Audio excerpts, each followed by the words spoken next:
There's one high note in the Persian loss against the Greeks at the Battle of Salamis, one saving grace, a woman named Artemisia, the sole female navy captain in the Persian fleet. She faked out the Greeks by ramming one of her own losing ships, and she sailed away to escape in the confusion. Her survival skills so impressed Xerxes that he was thought to have said, "My men are becoming women, and my women are becoming men." The Persian Wars launched Athens into its golden age, but left the colossal Persian Empire vulnerable. It would be left to a young prince, a worshipper of Persia's great kings, to deal the empire its last blow. Humiliated by Artemisia's daring escape, the Greeks offered a huge price for her capture, but Artemisia had safely sailed home.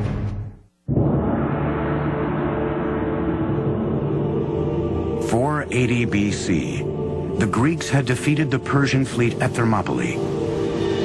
The aura of invincibility that surrounded this empire was gone. But there were still days of power and glory ahead for the Persian Empire. 15 years later, in 465 BC, the Persian king Xerxes died.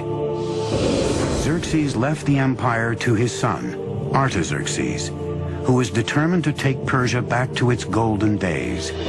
He began by turning his attention to a building project begun by his grandfather, Darius.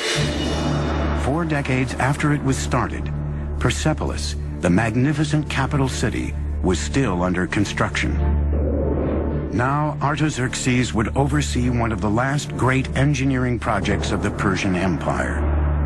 Today, we know it as the remarkable Hall of 100 Columns. We know that the actual hall was some 200 by 200 feet, almost on the perfect square.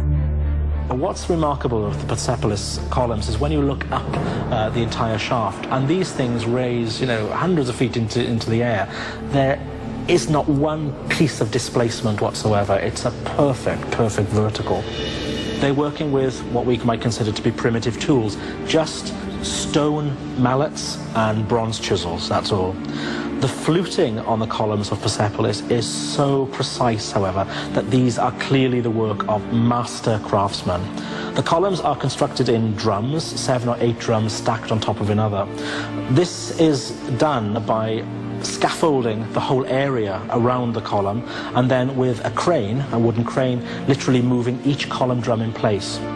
Any client king, any governor from a distance, or even anyone who would come in that hall would be so impressed by the vastness of the hall and by this forest of columns that stretched nearly as far as the eye could see. An amazing achievement. Across the empire, Persians were still producing some of the most extraordinary feats of engineering in the ancient world. In 353 BC, the wife of a local governor began work on a magnificent tomb for her dying husband. Her tribute to him would be a marvel of engineering and would become one of the 7 wonders of the ancient world. The Mausoleum of Maussollos. The marble monument would rise to 135 feet tall, enclosing a great courtyard. The roof was a pyramid with a staircase on each side, a pathway to heaven. More than 2,500 years later, the tomb of U.S. President Ulysses S. Grant in New York City would be designed after the Mausoleum of Maussollos. By the 4th century BC, Persian engineering was still the finest in the world. But underneath the soaring columns and shining palaces, the empire's very foundations were crumbling. And its enemies were soon at the gate. When Athens supports a rebellion in Egypt and Greeks occupy the capital city of Memphis, Artaxerxes leaves Persepolis and his building projects, and he launches a military campaign to kick the Greeks out of Memphis and bring Egypt back under Persian control once again. It'll be the last great victory of the Persian Empire, because in 424 BC, Artaxerxes dies, leaving a power vacuum and 8 solid decades of rampant infighting and neglect. And while the Persian Empire is embroiled in internal conflict and corruption, a young Macedonian prince is studying Herodotus and the accounts of the great Persian hero Cyrus the Great. And this Macedonian prince will set his eyes on conquering the world. His name is Alexander. In 336 BC, a distant relative of Artaxerxes rose to power. He took a regal name, Darius III. He will always be remembered as the king who lost an empire.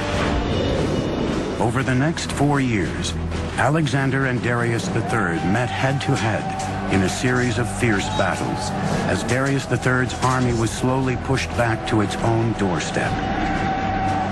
In 330 BC, Alexander was at the gates of the empire's crown jewel, the capital city of Persepolis. Alexander adopted the Persian policy of respecting the defeated. None of his soldiers were allowed to pillage or plunder the lands they had conquered. But how do you tame so many soldiers after a victory over the most magnificent empire on planet E? Well, maybe his soldiers were restless or resentful, or maybe they just remembered the stories of how Athens had been burned by the Persians. In any case, at Persepolis, they let go. Huge celebrations took place after the victory, and during these celebrations, the treasury was pillaged. And then one of the saddest acts of arson in all of history took place. Persepolis was burned. Alexander was not in the business of destroying things. Persepolis probably was burned because it was a symbolic thing. And he also burned it to make a symbolic gesture, not a destructive gesture. There must have been wonderful draperies and things around, and no doubt fire could have begun accidentally just as much as purposefully, because if he really wanted to be an Achaemenid king, the last thing he should want to do was to destroy Persepolis. But there were no fire engines, and once the blaze had taken hold, it was a very terrible blaze, and it left its mark throughout the site.